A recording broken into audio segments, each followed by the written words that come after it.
Hello बच्चों, let's read the question first. The question says interzonal type of spindle fibers extends. हमारे पास यहाँ पे 4 options दिए हैं. Between daughter chromosomes, from pole to chromosomes, from pole to kinetochore, from pole to pole. तो अगर हम इस क्वेश्चन का कॉन्सेप्ट देखें तो हमारा जो की कॉन्सेप्ट है वो है स्पिंडल फाइबर्स. तो यहाँ पे जब हम बात करेंगे स्पिंडल फाइबर्स की, ये डिवीजन सेल डिविजन्स के दौरान बनती हैं. जो स्पिंडल फाइबर्स होते हैं ये एक नेटवर्क होता है फिलामेंट्स का. तो ये जो फिलामेंट्स हैं ये सेल डिवीजन के दौरान जो हैं वो बनते हैं और बेसिकली जो हैं ये क्रोमोसोम की मूवमेंट में हेल्प करते हैं.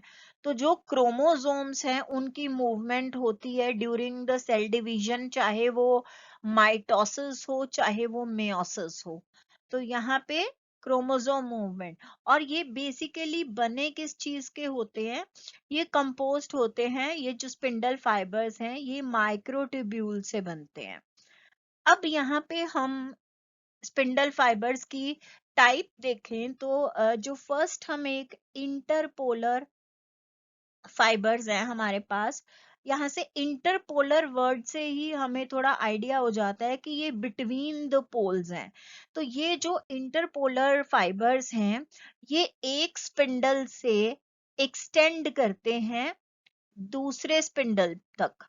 तो ये जो बिटवीन द स्पिंडल्स हैं तो हम इनको ये कह सकते हैं कि एक पोल से दूसरे पोल तक एक्सटेंड करते हैं. उसके बाद हमारे पास जो सेकंड है काइनेटोकोर फाइबर.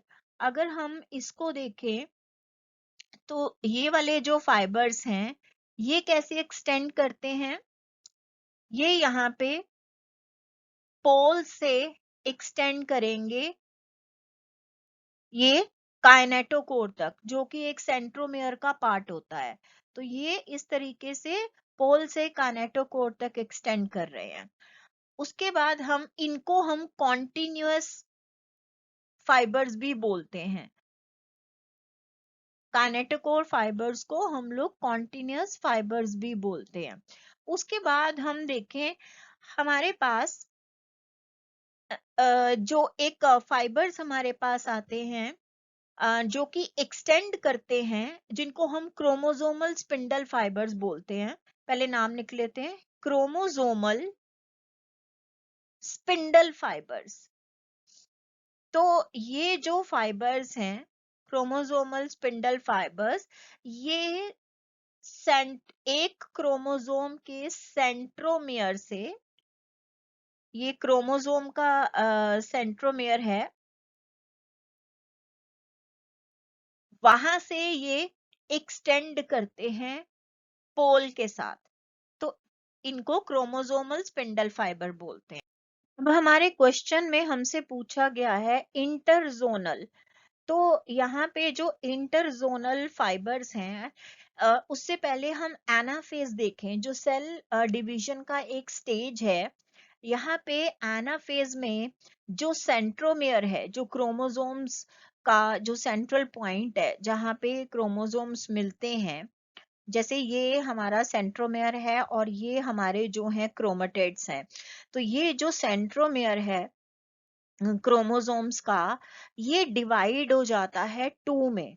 तो जब यहाँ पे एक एक इधर चला जाएगा एक इधर चला जाएगा, तो अब ये जो क्रोमेटिड्स हैं 1 और 2, इन दोनों के पास अपना अपना जो है सेंट्रोमेयर होगा.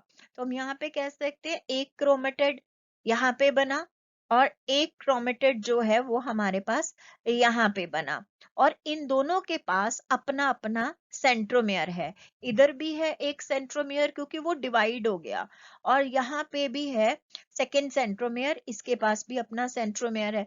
तो हम इसको जो है हम इनको बोल रहे हैं कि ये डॉटर क्रोमोसोम्स है. तो हमने इनको बोला डॉटर क्रोमोसोम्स. तो अब ये जो डॉटर क्रोमोसोम्स हैं अब ये आगे मूव करेंगे पोल्स की तरफ. तो अब ये मूवमेंट जो पोल्स की तरफ होगी, और ये पोल्स किस चीज के हैं, स्पिंडल के. तो अब हमारे ये जो सो ऑप्शन अगर हम अपने चारों ऑप्शंस में चेक करें तो हमारा जो ऑप्शन ए है, यानी कि जो इंटरजोनल स्पिंडल फाइबर्स हैं, ये किस और किस के बीच में एक्सटेंड करते हैं?